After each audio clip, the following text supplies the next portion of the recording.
সদনৰ মজিয়াত অসভ্য আচৰণ বিধায়ক ৰূপজ্যোতি কৰ্মীয়ে সদনৰ মজিয়াত নিজৰ মন্তব্য ৰাখি আছিল আৰু সেই সময়তে বিৰোধী বিধায়কে বাধা দিয়াৰ সময়তে শালীনতাৰ সকলো সীমা অতিক্ৰমী মৰিয়নিৰ বিধায়কে বিৰোধী বিধায়কক আক্ৰমণৰ বাবে চোচা লোৱা দেখা গ'ল। চেয়াৰমেন আলী অখিল গগৈ দেৱব্ৰত শইকীয়ালৈ চোচা লৈছিল ৰূপজ্যোতি কৰ্মীয়ে। বিধায়ক অখিল গগৈৰ মাইক ভাঙি দিয়াৰ হুংকাৰ দিছিল ৰূপজ্যোতিয়ে আৰু অখিল গগৈক ফটুৱা বুলি মন্তব্য কৰিছিল ৰূপজ্যোতি কৰ্মীয়ে। বিৰোধী দলপতিক বান্দৰ আখ্যা দিছিল ৰূপজ্যোতি কৰ্মীয়ে। ঘটনাক কেন্দ্ৰ কৰি বিধানসভাত এক হুলস্থুলীয়া পৰিৱেশৰ সৃষ্টি হ'ল। আমি সেই দৃশ্যটো দেখুৱাব বিচাৰিছো ৰূপজ্যোতি কৰ্মীয়ে কি কৰিলে আজি।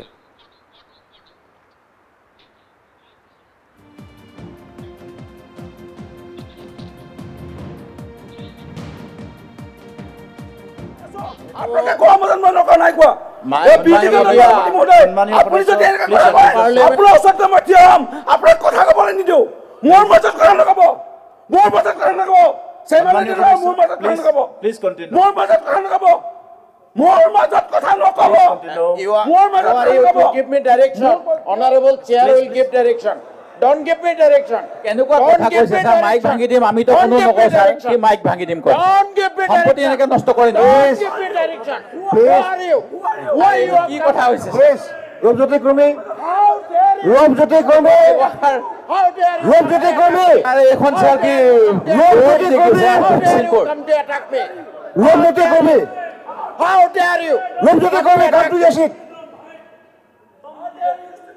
ৰূপজ্যোতি কৰ্মী, স্যাৰ এইবিলাক কি শব্দ আহি আছে সব এক্সপ্লেইন কৰক স্যাৰ। মাননীয় উপাধ্যক্ষ মহোদয়, তেখেতে অশালীন মাননীয় উপাধ্যক্ষ মহোদয় এটো এক্সপ্লেইন হ'ব লাগিব। উপাধ্যক্ষ মহোদয় একদম আপুনি এক্সপ্লেইন কৰি দিব লাগিব। সদস্যসকলে পিএছঅ লৈ আহিব লাগিব নি হাউচৰ ভিতৰত? মাৰিবলৈ খেদি আহিছে। উপাধ্যক্ষ মহোদয় তাৰ ভিতৰত সদস্যসকলে সিকিউৰিটি লৈ আহিব লাগিব নেকি স্যাৰ? Stupid এইটো নহ'ব। মাৰিবলৈ খেদি আহিছে, মাৰিবলৈ খেদি আহিছে, এইটো হ'বই নোৱাৰে। কি হ'ব? এইটো হ'বই নোৱাৰে, এইটো হ'বই নোৱাৰে উপাধ্যক্ষ ডাঙৰীয়া, এইটো হ'বই নোৱাৰে। লিডাৰ অফ দ্য অপজিশ্যনক মাৰিম বুলি কৈছে, লিডাৰ অফ দ্য অপজিশ্যনক গৈ মাৰিম বুলি কৈছে। আমাৰ চেয়াৰমেন মাৰিম বুলি খেদি আহিছে, এইটো হ'বই নোৱাৰে উপাধ্যক্ষ ডাঙৰীয়া, এইটো হ'বই নোৱাৰে। এইটো স্যাৰ অলপ স্যাৰ আপুনি চুৱক স্যাৰ, এনেকৈ খেদিওৱাটো নিয়ম নহয় স্যাৰ। সদস্যসকলে please please sit down, please sit down, please. Photo কথা ক'ব আহিছে, ৰূপজ্যোতি কৰ্মী ফটো কৰিব আহিছে, প্লিজ সিট ডাউন। কি নহ'ব, কি নহ'ব? I am standing, please sit down. Sir এনেকুৱা লেংগুৱেজ এনেকুৱা খেদা খেদি দেখা নাই স্যাৰ আগত। কথা ক'ব আহিছে, প্লিজ সিট ডাউন, কথা ক'ব আহিছে, প্লিজ সিট ডাউন। আই ৰূপজ্যোতি কৰ্মী প্লিজ সিট ডাউন। যিবিলাক আনপাৰ্লিয়ামেণ্টাৰী ৱৰ্ড কোৱা হৈছে এইবিলাক সকলো এক্সপান্স কৰা হ'ব। আৰু এটা কথা মনত ৰাখিব লাগে, সকলো সদস্যই কোনো এগৰাকী সদস্যই কৈ থকা সময়ত এক মিনিট, অখিল গগৈ ডাঙৰীয়া মই কথা কৈ আছো, মই কথা কৈ আছো, মই কথা কৈ আছো। তোৰ ওপৰত কি একচন ল'লে? এই চেয়াৰৰ পৰা মাৰিবলৈ আহিছে, এই কথা চেয়াৰৰ পৰা কৈ আছো, মাৰিবলৈ আহিছে, মাৰিবলৈ জ্বলাইছে, মাৰিবলৈ জ্বলাইছে, অহাটো বেয়া কথা। মাৰিবলৈ জ্বলাইছে। প্লিজ প্লিজ ৰূপজ্যোতি কৰ্মী, প্লিজ ৰূপজ্যোতি কৰ্মী বিহেভ ইয়ৰছেল্ফ। অধ্যক্ষ মহোদয়, উপাধ্যক্ষ মহোদয়, এক মিনিট। নাই নাই চিৰিয়াছ মেটাৰ ওপৰত এনেকে এইটো মাৰিবলৈ মানুহ বিধানসভাত আহিব পাৰে নেকি ছাৰ? মোৰ মাজত কি মাৰিব পাৰে নেকি?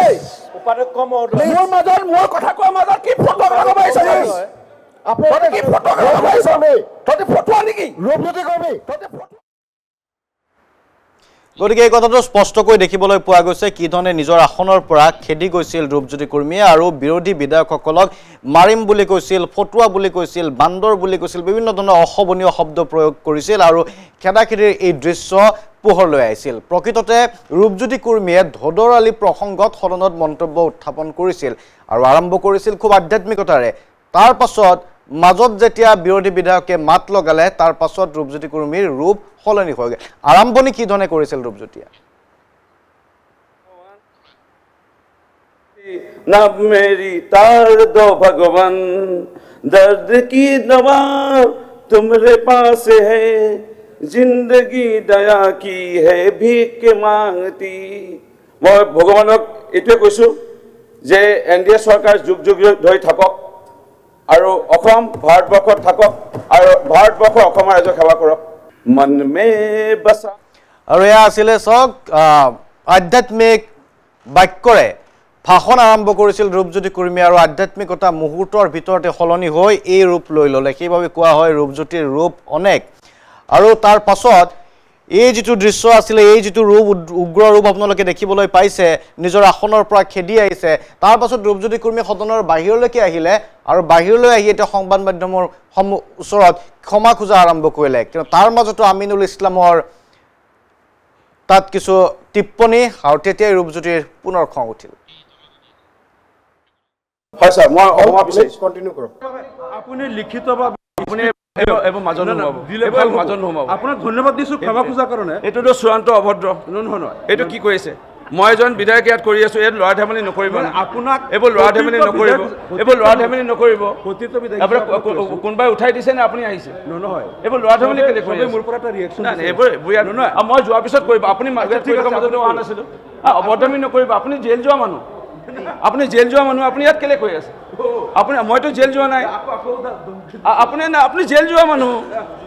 মইতো জেল গৈ পোৱা নাই সেইকাৰণে মই ইয়াত ধুনীয়াকৈ মন্তব্য দি আছোঁ আপুনি আহি পেলাই এনেই নাটক কৰিবৰ কাৰণে গুচি আহিলে আপুনি MLA ফাণ্ডত আপুনি নিজে ঘৰ বনাইছে এইবোৰ কথাটো মই ইয়াত কোৱা নাই আপুনি MLA ফাণ্ডেদি ঘৰ বনাইছে এইবোৰ কথা ইয়াত নক'ব না আপুনি MLA ফাণ্ডেদি আপুনি ঘৰ বনালে তাৰপিছত আপুনি জেলত গৈ আহিলে কৰোণা সময়ত মন্তব্য দিয়াৰ কাৰণে আপুনি এইবোৰ কথা মোৰ লগত লাগি নল'ব না মোৰ লগত লাগি নল'ব এনেই লাগি নল'ব গতিকে ৰূপজ্যোতি কুৰ্মীক আপোনালোকে দেখিবলৈ পালে আমিনুল ইছলামৰ লগতো আন এক খণ্ডযুদ্ধত লিপ্ত হ'ল এইবাৰ অৱশ্যে ৰূপজ্যোতি কুৰ্মীয়ে মন্তব্য দি আছিল ক্ষমা বিচাৰি আছিল সংবাদ মাধ্যমৰ সন্মুখত আমিনুল ইছলামে মাত লগালে তাৰ মাজতে ক্ষমা খোজা যদি দৃশ্যটো আছে কি ধৰণে ক্ষমা খুজিলে কামত অনুতপ্ত হ'ল যদি সেই মন্তব্যটো আছে আমি আপোনালোকক দেখুৱাব বিচাৰিম Honorable Chair will give direction. Don't give me direction. হয় স্যাৰ মই অমা বিচাৰিছোঁ কন্টিনিউ কৰক হয় স্যাৰ মই 2 মিনিট মই ক'ব বিচাৰিম স্যাৰ ইয়েছ আৰু মই নোট কৰি দেখি সেই সমূহ বিষয়ে কৈছোঁ মই মাজতো ইণ্টাৰপ্ট কৰা নাই আৰু মাজত ইণ্টাৰপ্ট কৰিব নালাগিছিল ডেপুটি স্পীকাৰ ছাৰ মই আপোনাৰ তথা সদনৰ ওচৰত ক্ষমা বিচাৰিছোঁ মই এনেকৈ উঠি যাব নালাগিছিল কিন্তু মোৰ মাজত এনেকৈ আপুনি নেক্সট টাইম তেনেকৈ আপোনাৰ যিটো পৰামৰ্শ এইটো সকলো সন্মানীয় সদস্যই শুনাটো ভাল ছাৰ শ্ৰদ্ধাৰ ডেপুটি স্পীকাৰ ছাৰ মই সুন্দৰকৈ বক্তব্য দাঙি ধৰিছিলোঁ আৰু মোৰ বক্তব্যৰ 3য় নম্বৰ আছিলে আমাৰ সাহস পক্ষৰ বিৰোধী পক্ষৰ তাৰ আগতে 3জনে বক্তব্য ৰাখিছিল পেন কাগজ মই কাৰো মাজত ইণ্টাৰপ্ট কৰা নাই কেলে এইটো ক'ব বুলি মই লিখি ৰাখিছোঁ তেনেকুৱা পইণ্টবোৰ আৰু মই পইণ্টবোৰ লিখি এজন সন্মানীয় এই পবিত্ৰ বিধানসভাৰ মৰ্যাদা ৰক্ষা কৰিবলৈ যিখিনি নিয়ম নোট কৰি ৰাখিব লাগে মাজত ইণ্টাৰপ্ট কৰিব নালাগে বিৰোধীক সুযোগ দিব লাগে ক'বলৈ সেইখন ন্যূনতম জ্ঞান মোৰ বিধানসভাত আজি 20 বছৰে হ'ল ময়ো জানো মই নোট কৰি ৰাখিছোঁ মই মাজত ইণ্টাৰপ্ট কাৰো কৰা নাই আৰু মই নোট কৰি ৰাখি সেইসমূহ বিষয়ে কৈছোঁ মই মাজতো ইণ্টাৰপ্ট কৰা নাই আৰু মাজত ইণ্টাৰপ্ট কৰিব নালাগিছিল ডেপুটি স্পীকাৰ ছাৰ মই আপোনাৰ তথা সদনৰ ওচৰত ক্ষমা বিচাৰিছোঁ মই এনেকৈ উঠি যাব নালাগিছিল কিন্তু মোৰ মাজত এনেকৈ আপুনি নেক্সট টাইম তেনেকৈ আপোনাৰ যিটো পৰামৰ্শ এইটো সকলো সন্মানীয় সদস্যই শুনাটো ভাল নোট কৰি ৰখাটো আপুনি ভাল পৰামৰ্শ দিছে নোট কৰি ৰাখক তেনেকৈ আমাৰ আৰু সন্মানীয় বিধায়কসকলে ক'ব লগা আছে তেনেকুৱা পচন্দ নহ'ল বা কিবা এটা গ্ৰহণযোগ্য নহয় হয় ছাৰ মই অমা বিচাৰিছোঁ কন্টিনিউ কৰক হয় ছাৰ মই 2 মিনিট মই ক'ব বিচাৰিম ছাৰ ইয়েছ আৰু মই নোট কৰি দেখি সেইসমূহ বিষয়ে কৈছোঁ মই মাজতো ইণ্টাৰপ্ট কৰা নাই আৰু মাজত ইণ্টাৰপ্ট কৰিব নালাগিছিল গতিকে ৰূপজ্যোতি কুৰ্মীয়ে পৰৱৰ্তী সময়ত সদনত নিজৰ যি কাৰ্য সেই কাৰ্যৰ বাবে ক্ষমা বিচাৰিলে আৰু কৈছিল যে মই যেতিয়া কথা কৈ আছোঁ তেতিয়া অন্য যেতিয়া কথা কৈ আছিল মই কোনো ধৰণৰ বাধা দিয়া নাছিলোঁ আৰু মই যেতিয়া কথা কৈছোঁ মোৰ কথা কোৱাত বাধা কিয় দিছে যোনজ্যোতি দত্ত বৰা উপস্থিত আছে নিউজ ডেস্কত আমাৰ সহযোগী সম্পাদক যোনজ্যোতি সদনত মজিয়াত জনপ্ৰতিনিধিৰ যি আচৰণ আজি কেৱল ৰূপজ্যোতি কুৰ্মীয়ে নহয় বিগত সময়ছোৱাত আমি সময় দেখোঁ কি ধৰণৰ অৱস্থাৰ সৃষ্টি হয় বিধায়কসকলে সদনত নীতি নিৰ্ধাৰণৰ কাৰণে যায় আইন প্ৰণয়নৰ কাৰণে যায় কিন্তু যি ধৰণৰ শাৰীৰিক আক্ৰমণ বা যিবোৰ শব্দ প্ৰয়োগ কৰা হৈছে সেয়া অতি দুৰ্ভাগ্যজনক আৰু আমি এটা কথা উল্লেখ কৰিব বিচাৰোঁ যে বিভিন্ন ধৰণৰ মহাবিদ্যালয় বিশ্ববিদ্যালয়ৰ ছাত্ৰ ছাত্ৰীসকলক বিধানসভাৰ যেতিয়া অধিৱেশন চলি থাকে সেশন চলি থাকে তেতিয়া তেওঁলোকক লৈ যোৱা হয় দেখুৱাৰ বাবে সদনৰ কাম কাজ কি ধৰণে চলে ৰাজনীতি বিজ্ঞানৰ ছাত্ৰ ছাত্ৰীসকলক মূলতঃ গতিকে ছাত্ৰ ছাত্ৰীসকলে এয়াই শিকিব নেকি এই দৃশ্য দেখাৰ পাছত কি শিকিব তেতিয়া সামাজিক গৰিমা সেই গৰিমা লাঘৱ হোৱা বুলি ক'ব পাৰি প্ৰকৃততে একাংশ বিধায়কে যেনেকুৱা ধৰণৰ আচৰণ কৰিবলৈ লৈছে বিধানসভাৰ মজিয়াত প্ৰকৃততে বিধানসভাক পবিত্ৰ বিধানসভা বুলি কোৱা হয় বিধানসভাৰ মজিয়া বুলি কোৱা হয় তেনে পবিত্ৰ স্থানত এইসকল লোকে বা এইসকল বিধায়কে বা মন্ত্ৰীসকলে যেনেকুৱা ধৰণৰ আচৰণ কৰে সেয়া এক প্ৰকাৰ বিধানসভাৰ মৰ্যাদা লাঘৱ কৰিছে আৰু এই দৃশ্য কিন্তু তাত উপস্থিত থকা যিসকল সাংবাদিকেই হওক বা অন্যান্য বিষয়া কৰ্মচাৰী হওক আৰু শেহতীয়াকৈ একাংশ শিক্ষানুষ্ঠানৰ ল'ৰা ছোৱালীক বা শিক্ষাৰ্থীক প্ৰতিদিনে তেওঁলোকক বিধানসভা চাবলৈ অনা হয় তেওঁলোকৰ সন্মুখত এনেকুৱা ধৰণৰ অভব্য আচৰণ বা অশ্লীল কথা কাণ্ড বা উদণ্ড কাৰ্যকলাপ তেওঁলোকে দেখিবলৈ পাই আহিছে বিধায়কসকলৰ পৰা গতিকে এইটো এটা দুৰ্ভাগ্যজনক কথা প্ৰকৃত জনপ্ৰতিনিধি এজন হিচাপে কেনেকুৱা ধৰণৰ কাৰ্যসূচী বা কেনেকুৱা ধৰণৰ কাম কৰা উচিত সেই কথা তেওঁলোকে সততে মনত ৰখা উচিত কিন্তু তাকে নকৰি আমি দেখিছোঁ যে বিগত সময়ছোৱাত প্ৰায় আমি 15 বছৰ ধৰি অসম বিধানসভাৰ যি কাৰ্যক্ৰমণিকা সেয়া আমি তাত সাংবাদিক হিচাপে জড়িত হৈ আছোঁ আমি দেখুৱাই আহিছোঁ আমাৰ দৰ্শকসকলক কিন্তু দেখা গৈছে যে এনেকুৱা ধৰণৰ কাৰ্যকলাপ শেহতীয়াকৈ এই যি 4টা বছৰ এই 4টা বছৰত বেছিকৈ বৃদ্ধি পাইছে গতিকে একাংশ শাসকীয় হওক বা বিৰোধী দলৰ বিধায়কে হওক তেওঁলোকে যি উদণ্ড আচৰণ কৰে সেয়া কিন্তু সকলোকে হতচকিত কৰি তুলিছে সকলোৱে নিন্দা দিছে প্ৰকৃততে তেওঁলোকে আইন প্ৰণয়ন কৰিবলৈ যায় আইন প্ৰণয়ন কৰিবলৈ যোৱাসকলে যদি আইন হাতত তুলিবলৈ লয় আৰু পবিত্ৰ বিধানসভাতে যদি তেওঁলোক সতীৰ্থ বিধায়কক মাৰ বা তেওঁলোকে ঘোষা বা তেওঁলোকক অপদস্থ কৰিবলৈ চেষ্টা কৰে ইয়াতকৈ আৰু নিন্দনীয় কথা হ'ব নোৱাৰে গতিকে এইটো ধিক্কাৰ দিয়া হৈছে আৰু শেহতীয়াকৈ অখিল গগৈৰ বিৰুদ্ধে বা শ্বাৰমান আলীৰ বিৰুদ্ধে ৰূপজ্যোতি কুৰ্মীয়ে যি প্ৰতিবাদ বা যি যেনেকুৱা ধৰণৰ আচৰণ দেখুৱায় তাৰ পৰিপ্ৰেক্ষিতত কিন্তু এতিয়া দেখা গৈছে শান্তনু মহন্ত শিৱসাগৰত এটা প্ৰতিবাদী কাৰ্যসূচী আৰম্ভ হৈছে ৰাইজৰ দলৰ ফালৰ পৰা প্ৰতিবাদ আৰম্ভ কৰিছে আৰু শিৱসাগৰত ৰূপজ্যোতি কুৰ্মী এই মুহূৰ্তত প্ৰৱেশ নিষিদ্ধ কৰিছে আৰু তাৰ প্ৰতিবাদ হোৱা আমি খবৰ ইতিমধ্যে পাইছোঁ গতিকে অসম বিধানসভাৰ প্ৰতি যি সদনৰ গৰিমা যি ম্লান কৰিছে সেইসকল বিধায়কে তেখেতসকলক নিন্দা দিয়া উচিত আৰু এইখিনিতে আমি এটা ক'ব লাগিব যে প্ৰতিবাৰে বিধায়ক ৰূপজ্যোতি কুৰ্মীয়ে বিভিন্ন ধৰণৰ অশোভনীয় কাৰ্যকলাপ সংঘটিত কৰি আহিছে ইয়াৰ পাছতো কিন্তু মৰিয়নীবাসীয়ে সেই একেজন ব্যক্তিকে জিকাই আহিছে গতিকে এইটো এটা খুব তাৎপৰ্যপূৰ্ণ বিষয় বুলিও ইতিমধ্যে চৰ্চিত হৈছে বিভিন্ন মহলত গতিকে এজন উদণ্ড বিধায়কক কিয় ৰাজ্যিক বিজেপিয়ে বা দলটোৰ যিহেতু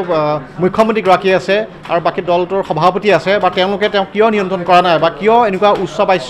বাক্য প্ৰক্ষেপ কৰাত তেওঁলোকে হকাবঠা কৰা নাই কাৰণ দলটোৰ মৰ্যাদা লাঘৱ হৈছে শাসকীয় দলটোৰ মৰ্যাদা লাঘৱ হৈছে গতিকে এনে ক্ষেত্ৰত সকলোৱে ইয়াৰ দুখ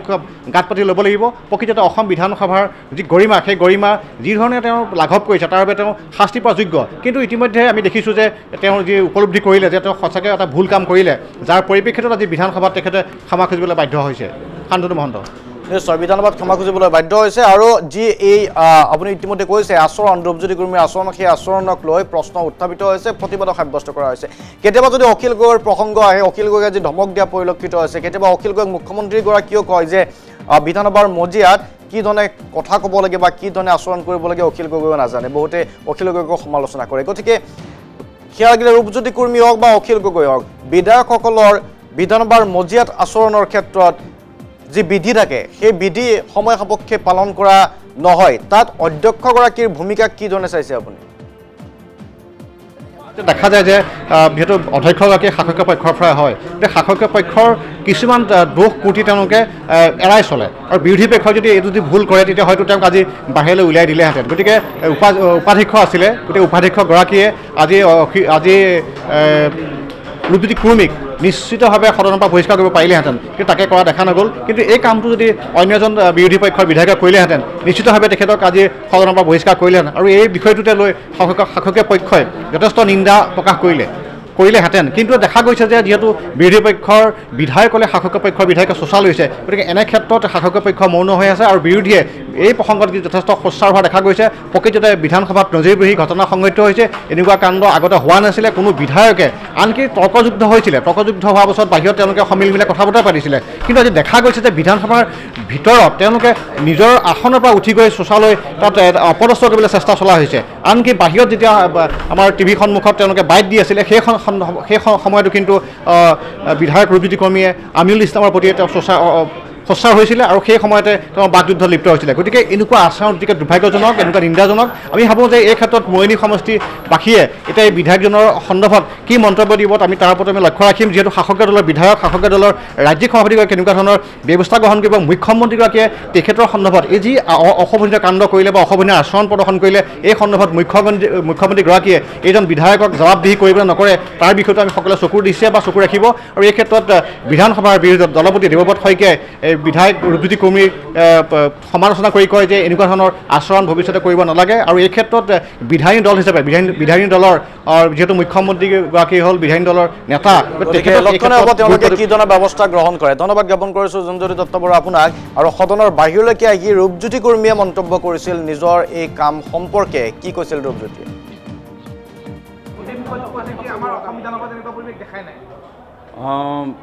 আজি পবিত্ৰ অসম বিধানসভাত পথ আৰু দলঙৰ গড়কাপ্তানি লোক নিৰ্মাণ বিভাগৰ এটা বিষয় লৈ বিৰোধীয়ে কৰ্তন প্ৰস্তাৱ আনিছিল আৰু বিধানসভাৰ যি নিয়ম অনুসৰি সাহস বিৰোধীয়ে তাত বক্তব্য ৰাখে বিধায়কসকলে আৰু এনে বক্তব্য চলি আছিল পবিত্ৰ বিধানসভাত প্ৰকৃতাৰ্থত বিধায়কসকলে প্ৰত্যেকে পেন কাগজ এটা লৈ আনিব লাগে আৰু তেনেকৈ নোট কৰি ৰাখিব লাগে সাহস পক্ষ বা বিৰোধী পক্ষ আৰু কোনে কি বক্তব্য ৰাখিছে আৰু মই জনাত প্ৰত্যেক সন্মানীয় বিধায়কৰ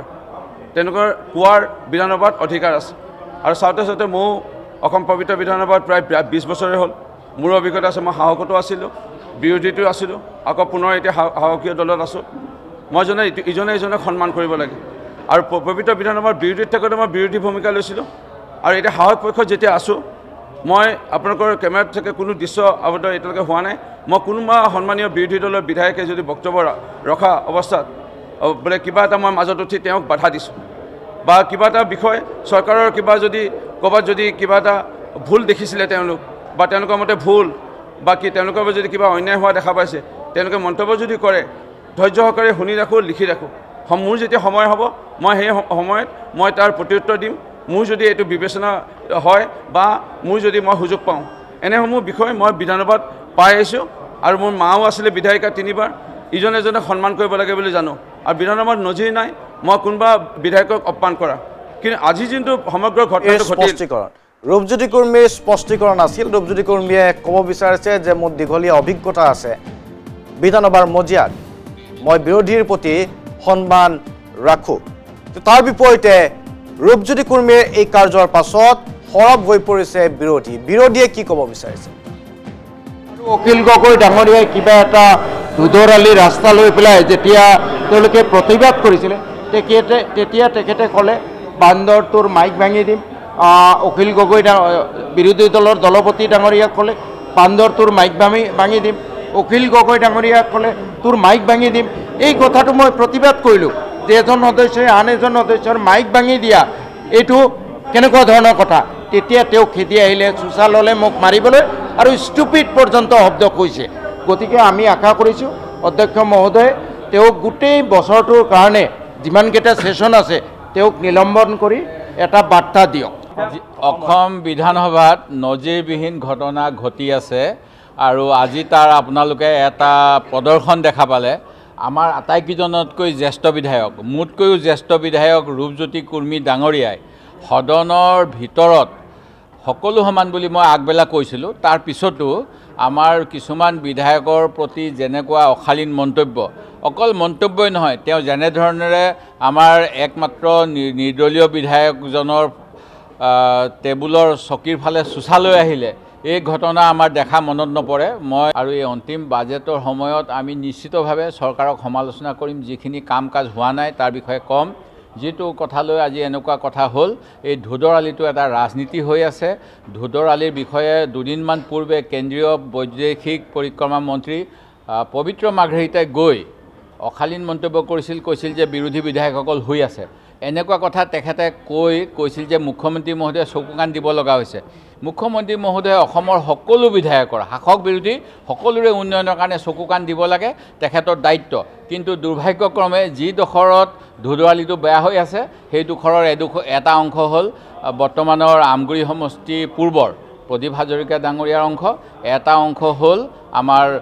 বিজেপি দলৰ বিধায়ক ৰূপজ্যোতি কুৰ্মীৰ অংশ আৰু আমি সকলোৱে যাতায়াত কৰোঁ এই বিধায়ক অখিল গগৈ ডাঙৰীয়াৰ ঘৰৰ কাষৰ সেই অংশ মই সেইফালে অহা যোৱা কৰোঁ আমাৰ ডিপাৰ্টমেণ্টেল ৰিলেটেড ষ্টেণ্ডিং কমিটিত এইবাৰ আমি কৈছোঁ শিৱসাগৰলৈ অথবা চৰাইদেউ জিলালৈ যাবলৈ হ'লে আটাইকেইটা ৰাস্তা যোৱা সময়ছোৱাত বেয়া হৈ আছে তাৎক্ষণিকভাৱে ভাল কৰিব লাগে বুলি আজি বিধানসভাৰ সদনত দাখিল হোৱা প্ৰতিবেদনত উল্লেখ আছে তাৰপিছত সঁচা কথাখিনি ক'লে তেখেতসকলৰ কিয় গা মূৰ গৰম হয় আমি নাজানো কিন্তু বিধানসভাখনত আলোচনা হ'ব লাগে ঘুচিয়াঘুচি হ'ব নালাগে তাৰ বাবে য'ত ষ্টেডিয়াম দিছে মন্ত্ৰীসকলক লৈ পেলাই তেওঁলোকে কমিটিবিলাক গঠন কৰিছে বিভিন্ন খেলৰ সেইবিলাকত কৰক কিন্তু বিধানসভাৰ মৰ্যাদা ৰাখক আজি এটা বেয়া দিন আমাৰ বাবে যে এনেকৈ আমাৰ শাসক পক্ষৰ বিধায়কসকলৰ দ্বাৰা বিৰোধীসকলৰ বিধায়কে চৰকাৰক সমালোচনা কৰাৰ কাৰণে শাৰীৰিক আক্ৰমণ কৰিবলৈ খেদি আহিছে মোৰ জীৱনত দেখা আটাইতকৈ দুখৰ দিনটো আজিয়ে অসম বিধানসভাৰ কলা দিন বুলি ক'ব লাগিব এজন শাসক দলৰ বিধায়কে এজন বিৰোধী দলৰ বিধায়কক মাৰিবলৈ খেদি অহাটো আৰু নিজৰ আসনৰ পৰা আহি বিৰোধী দলৰ সেই বিধায়কজনৰ আসন পোৱাটো এনেকুৱা ধৰণৰ ঘটনা আমি কেতিয়াও দেখিবলৈ পোৱা নাছিল আজি চেয়াৰমেন আলী ডাঙৰীয়াক ৰূপজ্যোতি কৰ্মীয়ে শাৰীৰিকভাৱে আক্ৰমণ কৰিবলৈ অহাৰ পাছত তেখেতক গোটেই কাৰ্যকালৰ কাৰণে এইবাৰৰ যিটো অধিৱেশন এইবাৰৰ সমগ্ৰ অধিৱেশনৰ কাৰ্যকালৰ কাৰণে তেওঁক সম্পূৰ্ণৰূপে বহিষ্কৃত কৰাৰ পৰিৱৰ্তে সৰু ল'ৰাক বুজোৱা দি বুজাই যি ধৰণে গোটেই ঘটনাটো থাপি থুপি থৈছে এইটো এটা নজিৰবিহীন ঘটনা গতিকে আজি আমি দুটা বস্তু দেখিলোঁ বিজেপি দলৰ ফেচিষ্ট আচৰণ দেখিলোঁ আৰু বিজেপি দলৰ ফেচিষ্ট আচৰণক কেনেকৈ বিধানসভাত মান্যতা প্ৰদান কৰা হৈছে উপাধ্যক্ষৰ জৰিয়তে এইটো আমি দেখিলোঁ আজি আমাৰ বিৰোধী দলৰ দলপতিজনক বান্দৰ বুলি কৈ তোৰ মাইক ভাঙি দিম বুলি ক'ব পৰা মানুহ কেতিয়াবা বিধানসভাত জন্ম হ'ব বুলি আমি কেতিয়াও ভাবিব পৰা নাছিলোঁ এই ঘটনা সংঘটিত হ'ল এনেকুৱা দুৰ্ভাগ্যজনক ঘটনা অসম বিধানসভাত কেতিয়াও নঘটক অসমৰ গণতান্ত্ৰিক ব্যৱস্থাক ৰক্ষা কৰিবৰ কাৰণে আমি বিধানসভাৰ অধ্যক্ষ ডাঙৰীয়াক অনুৰোধ জনাইছোঁ আৰু অসমৰ মুখ্যমন্ত্ৰীৰ পিনৰ পৰাও এই বিধায়কজনৰ ওপৰত একশ্যন ল'বৰ কাৰণে ৰূপজ্যোতি কুৰ্মীৰ ওপৰত একশ্যন ল'বৰ কাৰণে আমি আহ্বান জনাইছোঁ মই প্ৰথমবাৰৰ কাৰণে বিধানসভাত আহিছোঁ কিন্তু আমাৰ গণতন্ত্ৰৰ সংসদীয় ৰাজনীতিৰ লগত মই দীৰ্ঘ সময় ধৰি যুক্ত বিভিন্নভাৱে আমি ভাৰতবৰ্ষৰ কোনো ৰাজ্যত এই ধৰণৰ ঘটনা সংঘটিত হোৱা দেখিছোঁ মাৰপিট হৈছে বা ৰক্তাক্ত হৈছে এই পশ্চিমবংগই হওক পূৰ্বতে বিহাৰেই হওক এনেকুৱা ৰাজ্যবিলাকত হৈছে কিন্তু আমাৰ অসম বিধানসভাত আমি যিটো দেখিছোঁ পূৰ্বৰ পৰাই এটা শালীনতা ৰক্ষা কৰি পেলাই বিতৰ্ক নিশ্চিতভাৱে হ'ব সমালোচনা তীব্ৰৰ পৰা তীব্ৰতৰ হ'ব কিন্তু এই ধৰণে আসনৰ পৰা উঠি আহি পেলাই বিধায়কক আক্ৰমণ কৰাৰ ঘটনা ৰূপজ্যোতি কৰ্মীয়ে যিটো আজি সংগঠিত কৰিলে ইয়াক নিন্দাৰ কোনো ভাষা নাই কিন্তু আমি দেখিছোঁ আমাৰ বিধানসভাত উপাধ্যক্ষ আসনত বহিছে বহাৰ পিছত তেখেতক বুজাবলৈ চেষ্টা কৰিছে আৰু এটা সামান্য ৱাৰ্ণিং দি পেলাই তেওঁক ৰেহাই দিছে কাৰণ এনেকুৱা নজিৰবিহীন ঘটনা সংঘটিত কৰা ৰূপজ্যোতি কৰ্মীক আজি এইকেইদিন যি বিধানসভাৰ অধিৱেশন আছে তাৰ পৰা তেওঁক বহিষ্কাৰ কৰা উচিত আছিল তেওঁক কঠোৰ শাস্তি দিয়া উচিত আছিল কিন্তু তাকে নকৰি গোটেই ঘটনাটোক তেওঁলোকে লঘু কৰিবলৈ চেষ্টা কৰিছে যদি বিজেপিৰ বিধায়কসকল আগবাঢ়ি আহি বাধা নিদিলেহেঁতেন তেতিয়াহ'লে নিশ্চিতভাৱে অখিল গগৈক আক্ৰমণ কৰিলেহেঁতেন চেয়াৰমেন আলীক আক্ৰমণ কৰিলেহেঁতেন আনকি আমাৰ দলপতিকো বিৰোধী পক্ষৰ দলপতিকো আক্ৰমণ কৰিলেহেঁতেন এই ধৰণৰ এটা অদ্ভুত চিটুৱেশ্যন সৃষ্টি কৰিছে তাৰ কাৰণে আমি নিন্দা কৰিছোঁ আৰু ভাৰতীয় জনতা পাৰ্টি আমি কওঁৱে তেওঁলোকে এটা স্বৈৰতন্ত্ৰ আমাৰ দেশত প্ৰতিষ্ঠা কৰিবলৈ বিচাৰিছে তাৰ নিদৰ্শনটো আজি অসম বিধানসভাত তেওঁলোকে প্ৰদৰ্শন কৰিছে